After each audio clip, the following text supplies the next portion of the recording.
뭐 그거 당연히 저 건물주가 책임져야 되는 부분인데 이제 깎고 싶은 거잖아요, 결국은. 자기는 조금 뭐 다 뭐 그런 거죠, 마음이. 그리고 또 이제 세입자가 임대인 입장에서는 조금 이제 어떻든 갑을 관계에서 조금 자기는 편하다고 생각하니까 지금 저렇게 이제 고압적으로 하는 거죠, 뭐.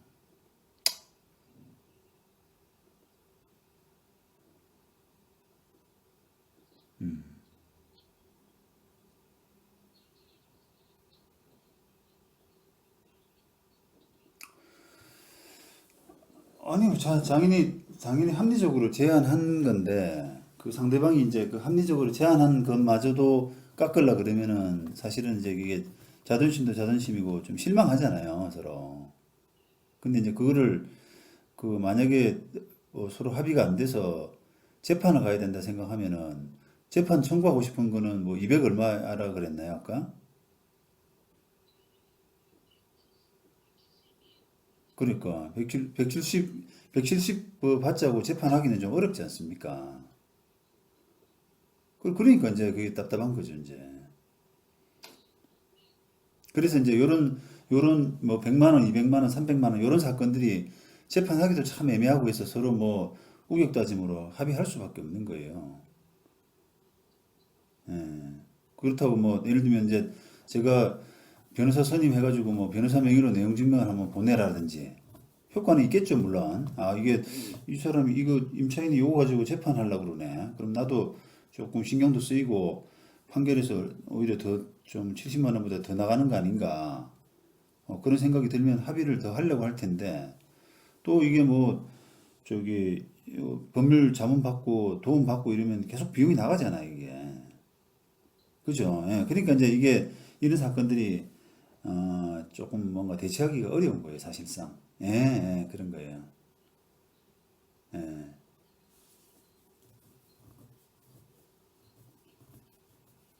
예, 예.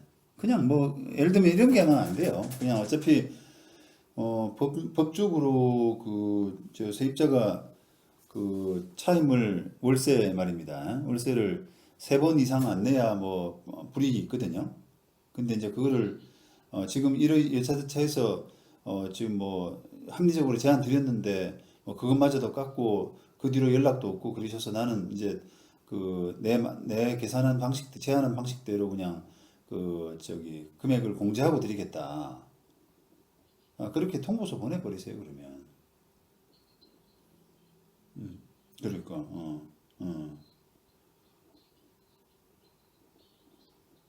합의한 게 없어도 뭐 돈 안 주면 되는 거지. 그럼 나중에 이제 어떻게 되냐면 결과적으로는 그게 꾸역꾸역 가서 나중에 어디에서 귀결되냐면 보증금 받아 나갈 때 귀결이 돼요, 또. 예. 그리고 세금계산서도 뭐 원활하게 안 끊어주고 이렇게 된단 말이죠. 그러니까 계속 이제 서로 갈등도 남고 그러니까 그거를 뭐 이제 생각을 해야죠.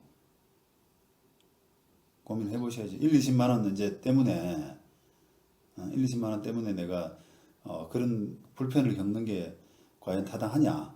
내 양심 지키려고 이제 그렇게 할 필요가 있느냐라고 하는 부분을 생각해 보셔야 되는 거지.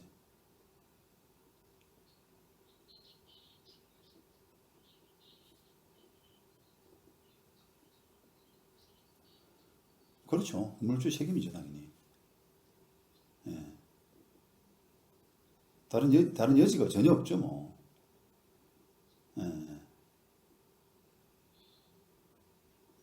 아이고, 그래요.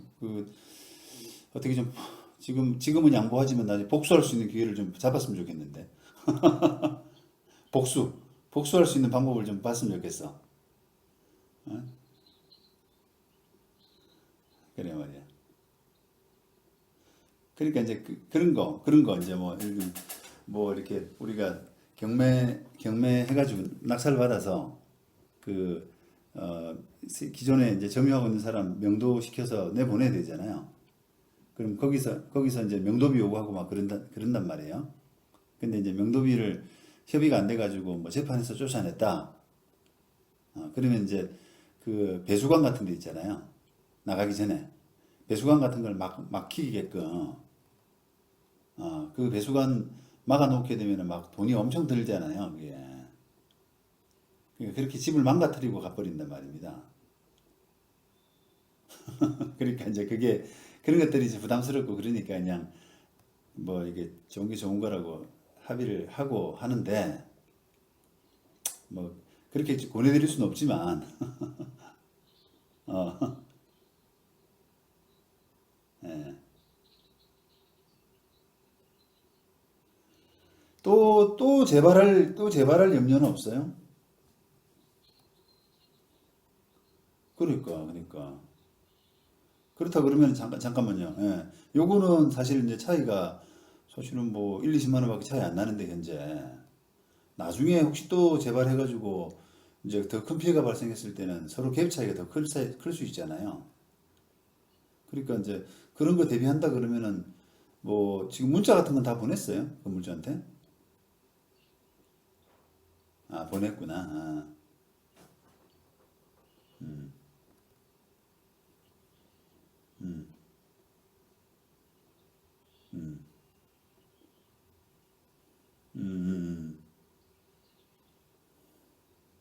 어, 어,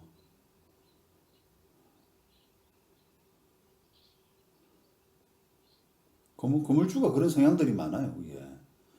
임차인이 만만하니까 그런 거거든요. 예, 예.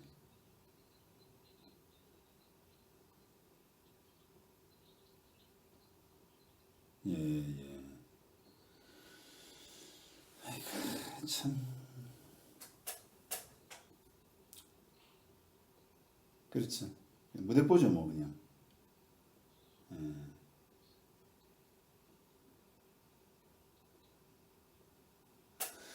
그래서 이제 이런 것들 통해서 세상을 배우는데요. 내가 지금 실제 피해는 150만 원인데 내가 이것저것 다 해서 70만 원으로 제안을 드렸더니 상대방이 50만 원 이야기하네. 그러니까 차라리 다음에는 200만 원 이야기하자. 그래야지 상대방이 100만 원 줄 거 아니냐. 그렇게 그것도 이제 이런 걸 통해서 배우는 거예요.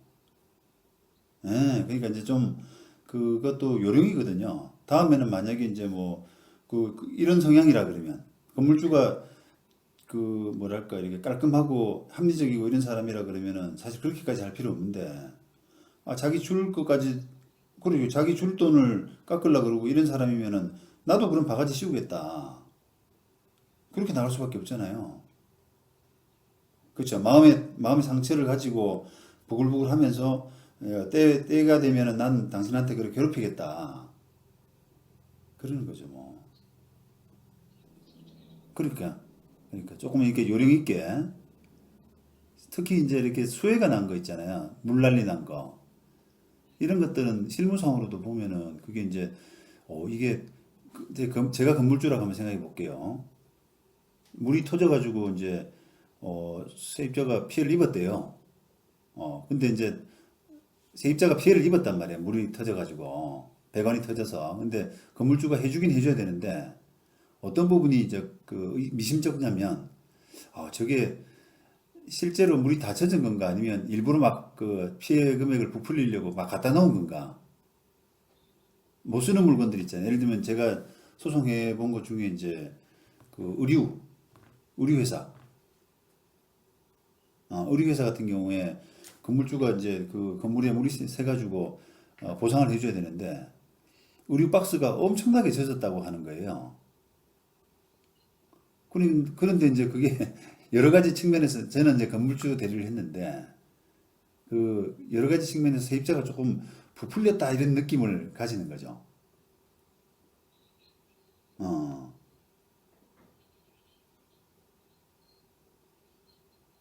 예.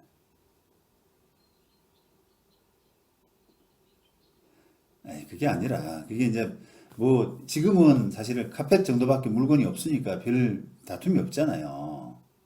내 말은 이제 내 말은 거기에 뭐 못 쓰는 뭐 예를 들면 고장난 그 뭐 물건 전자제품이 있는데 전자제품을 바닥에 놔두고 물이 젖었다고 그러는 거예요. 그러면 그게 물 때문에 고장이 난 건지 이미 고장 나 있었는지를 알 길이 없잖아요. 그러니까 이제 제가 말씀은 이 건물주가 이제 그런 식으로 나오게 되면은 세입자 입장에서도 그렇게 대응할 수밖에 없단 말이에요. 복수하는 차원에서. 그죠? 그러니까 이제 이게 막 그 어떻게 보면 좀 보복의 악순환이라 그러나? 너도 나한테 상처를 줬으니까 너도 한번 당해봐라 이렇게 되잖아요. 그죠?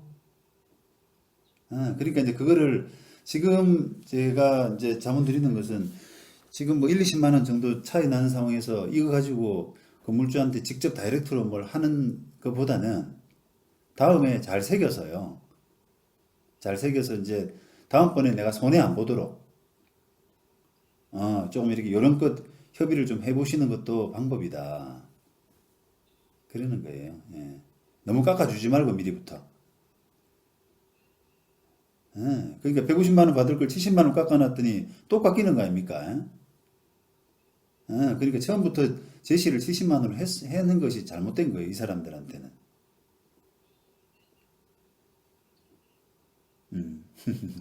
그래요? 네.